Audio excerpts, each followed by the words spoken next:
G'day there guys, Marky here, and welcome back to another episode of r/relationship advice. I do hope you're having a fantastic day, and with that said, I want you to sit back, relax, chuck a prawn to the barbie, and let's get right into it. Posted by user ConnectionDude747, titled, Would I be the asshole for dropping out of a wedding when it's 2 weeks away? I'm 29, male, and have a long-term girlfriend of 3 years, Hannah.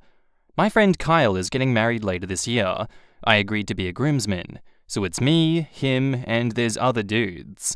I was disappointed when I found out I wouldn't have a +1 for the wedding, but at the time, I thought the same went for the other guys. Come to find out last weekend that the 3 other groomsmen do have +1s. 2 of them have been in relationships for less time combined than me.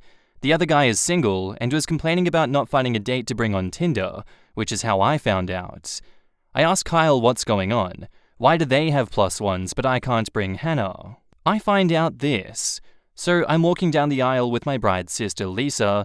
Lisa is developmentally disabled. She's in her 20s, but mentally she's about 10 years old. Kyle says it's because they don't want to piss off Lisa. Her parents figure she will never marry or have a boyfriend, so they want me to come solo to give Lisa the impression that I'm single. Basically, they want me to be a pretend boyfriend for Lisa. If I come with Hannah, that will make her jealous. I'm really not comfortable with this.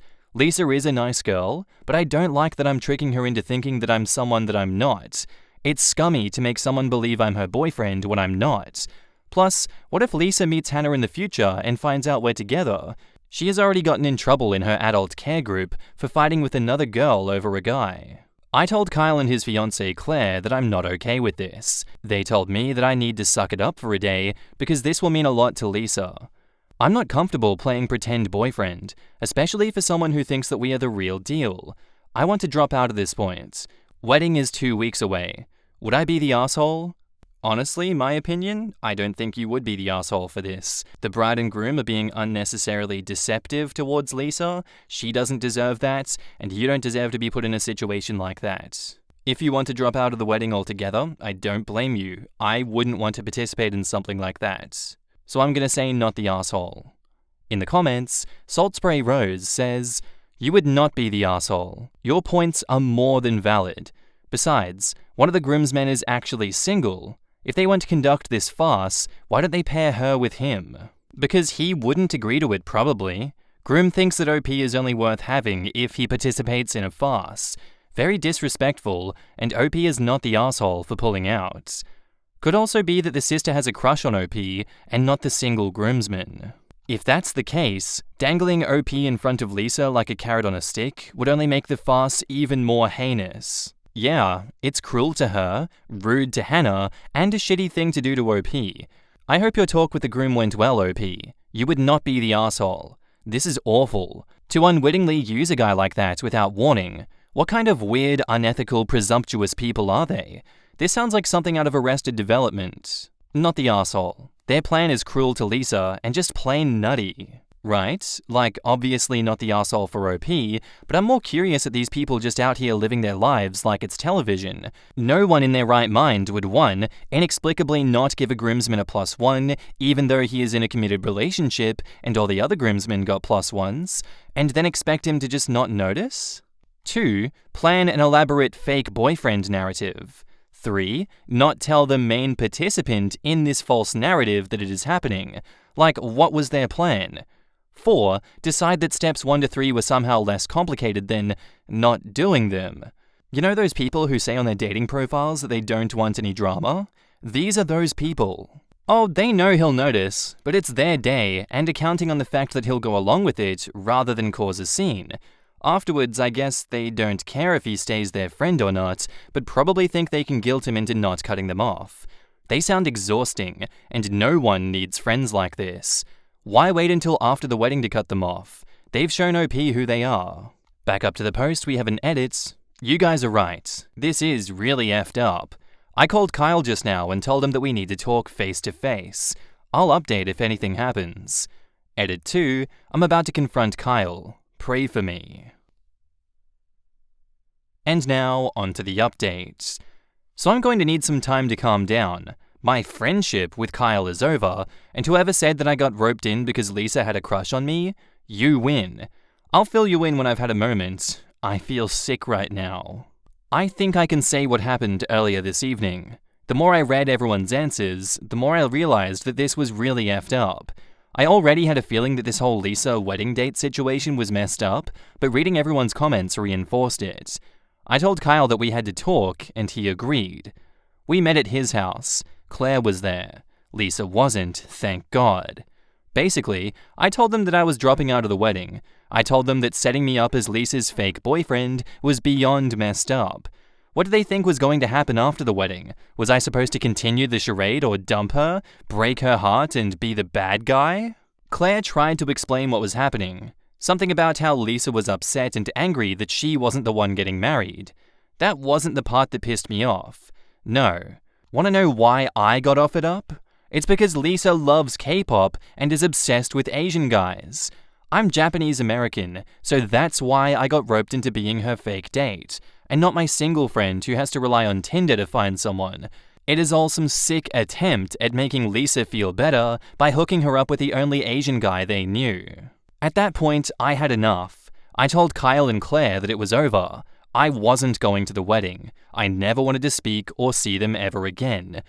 There was a lot of screaming and crying. Claire asked me why I would do this to her sister. I barely even know Lisa, except for the few times that were wedding related. And that's where things stand.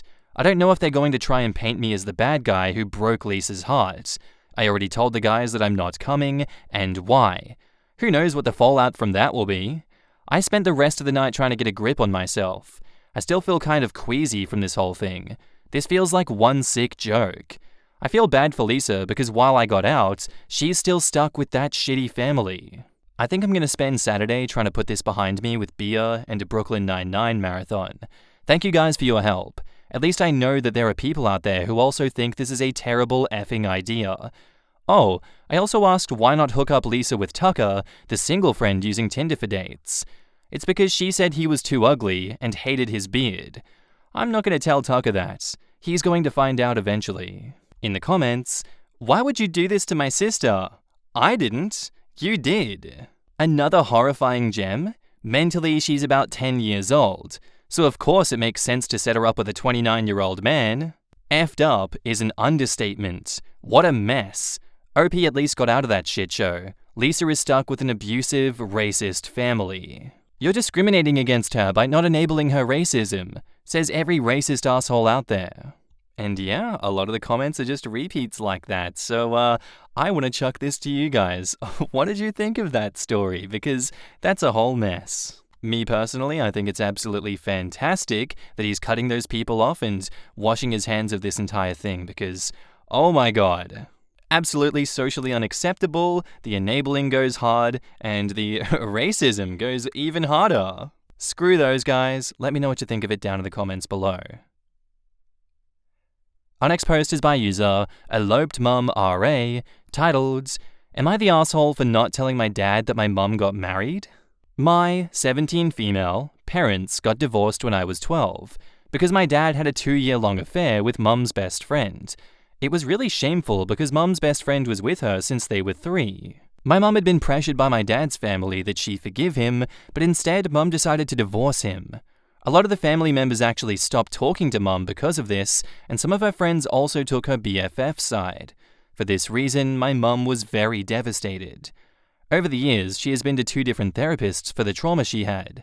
As for my dad, he dated my mum's best friend for a while before they broke up. This is when my dad realized he loved mum and tried everything to get her back. But my mum was stubborn and shut him off. He was still on and off with Sylvia, mum's best friend. I had to be in this mess, especially with my dad who would always try to guilt-trip me into convincing my mum into being with him. I've heard from him things like, I wish we were family together. It was just a mistake. I'm willing to do anything to make amends. I just want us to be a family again, but your mum doesn't want to. I had enough of it. So when I was 15, I decided to stay with mum and only visit dad on weekends because I cannot handle his constant nagging. And also because during that time, my mum started dating Jack, who was the father of my classmate. My dad found out and started asking question after question about Jack. He wanted me to spy on Jack, but I had enough of it. I strictly told him that if he doesn't stop this nonsense, I would cut him off completely. A few months ago, my mum announced that she will be marrying Jack within a few days. They got engaged that day and only wanted a small ceremony with just a few family members. It was a small gathering of only 15 people, just me and Jack's son, along with some close family and some friends. The wedding happened in Jack's backyard. They had a photographer too, but my mum only recently posted the pictures after coming back from her honeymoon. My dad had no idea because my mum didn't want him to know anything. She was afraid that my dad would create some drama and cause a scene. I respected her wishes. My dad saw the photos and called me to confirm. I said yes, my mum got married a few months ago. My dad was angry. He called me a traitor and said I was an asshole for keeping it away. He has the right to know which man my mum was marrying. This was the last straw for me. I told him to F off. He had lost all right over my mum the moment he decided to stick his dick inside Sylvia. My mum knew that he was an unhinged person, so I'm glad that she didn't tell him. I also told him to leave us the F alone and cut off the phone. My mum also got messages from him. I read some of those. They were mostly of him accusing her of breaking up our family. Remind you, he is again dating Sylvia. I heard from my cousins that my dad has started to act abnormal ever since. I wonder if I went too far with it. No, not at all, OP, and I'm sorry that you have such a crazy, abusive dad. Your mother did not at all deserve what your dad and Sylvia put her through, and she does not at all deserve the continued aggression from this man. This guy needs to get a grip on reality and just let go already. I honestly just wish that life would beat some sense into people like that, but unfortunately it doesn't always happen. Anyway, that's my 2 cents. I don't think you're an asshole at all for what's gone on here. In the comments, Grootsuit Riot says, he's got no business involving his child in such things, and you're right to not give in to his demands. I think you already know that, but if you need to hear it, there it is. OP replies, I don't know if it is right or wrong to let your ex-spouse know if you are getting married. I don't know the protocol. I just respected what my mum asked me to do since she didn't want many people to know about the wedding. You did the right thing. The only valid reason for him to care would be knowing who is around his child. That would be his job to ask her directly, and clearly that is not why he cares. He shouldn't be asking you to report on her personal life. Poor kid. You've been involved in so much drama because of your dysfunctional dad. The protocol is that you can let your ex know if you're on good terms, but you really don't have to, unless there is some legal or financial thing that affects them. But it's absolutely fair to hide things from an ex who is unhinged or abusive or aggressive or does not respect boundaries. So your mum was completely within her rights to keep it a secret. You did the right thing by respecting her wishes. Your mum is a good person.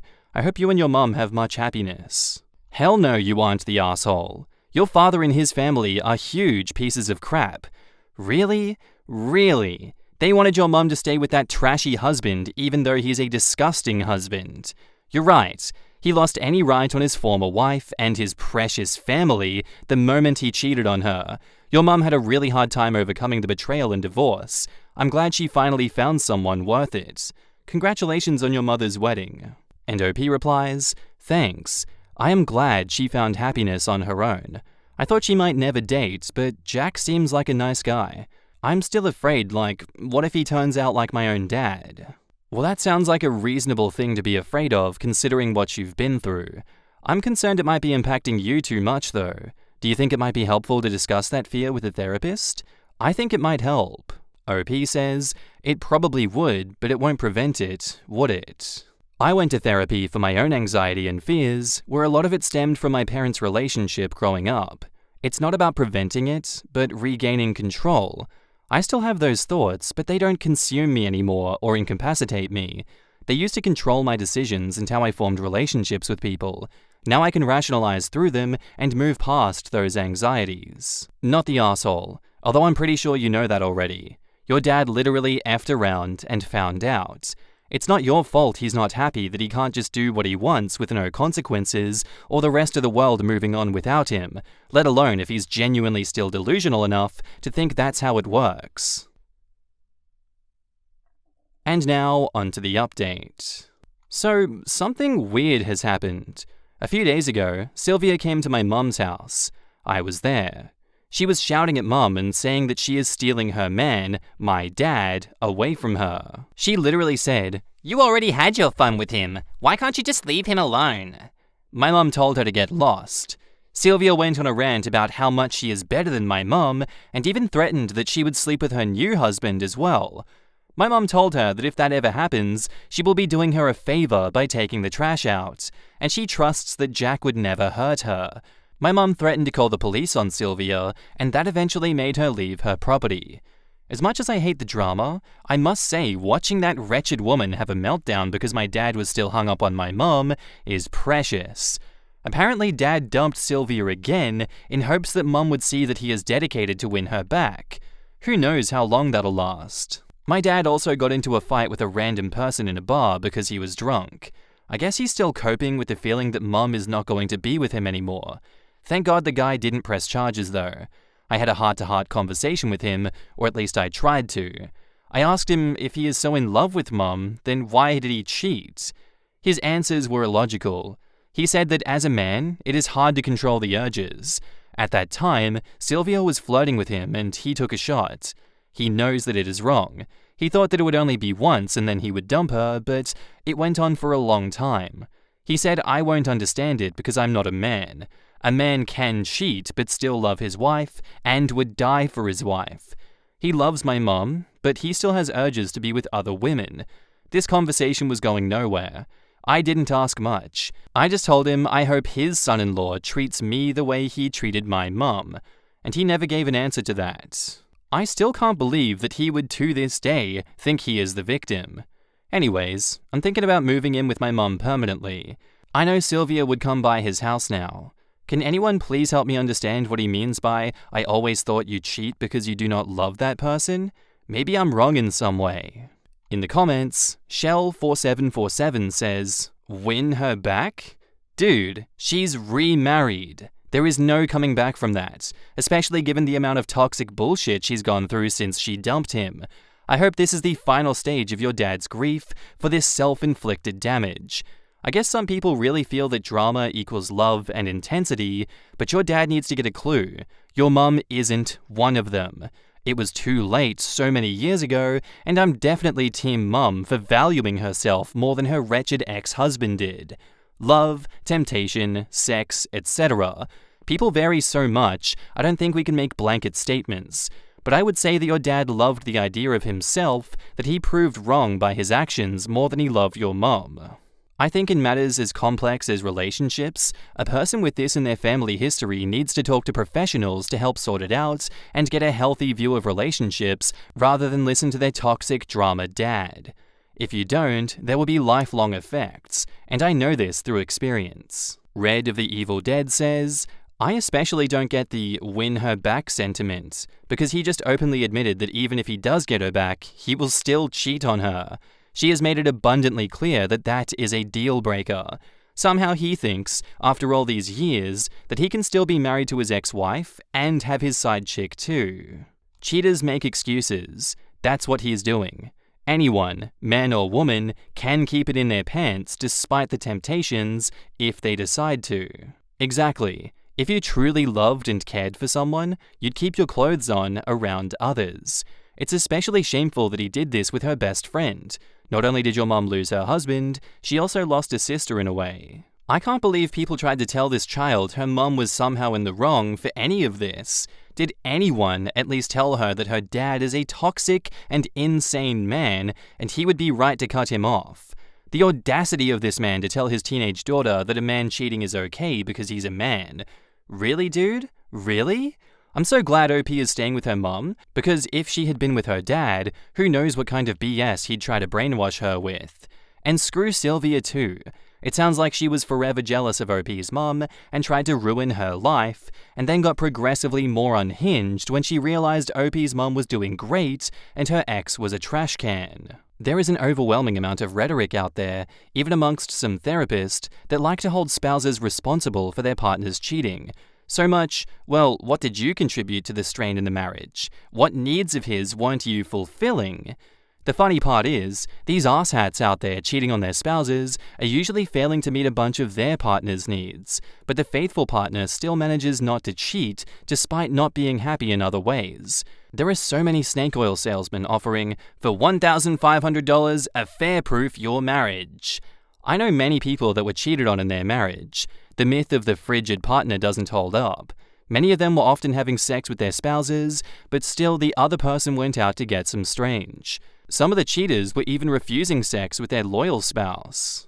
People are terrified that they could be a loving partner, think they know someone, and still get cheated on. We all have that same vulnerability when committing to another person. A lot of people soothe themselves over that fear by saying, "Oh, she must have been failing to do something to keep him at home." Or, "He must have been abusive behind closed doors, so she found safety somewhere else." Blaming the victim creates the comforting illusion that they could never be similarly victimized. OP sounds so mature, especially with the last two comments in the post. The actual audacity of her dad and her mum's ex-friend. How do you get to the level of shamelessness where you show up to yell at a woman whose husband you stole? It's even crazier because he's only using her for sex and won't even marry her, and trust his family to try to breach forgiveness. Glad OP's mum found love and happiness again. Here's what gets me about these situations. There are literally other people in the world. There are other people you could date, other people you could marry. None of this has to happen if you literally pick anybody else. And I feel like that's a great sentiment to end this episode on, guys. What did you think about that one? Do you think that it's morally justified to keep harping on your ex because they decided to remarry? Or is it cool to just go find someone else and not be an asshole? Anyway, I'm sure that's a really hard one to argue in the comments below, but I'd love to see it. Hope you guys have a good day, night, sleep, whatever you're up to, and I'll see you in the next episode. Bye.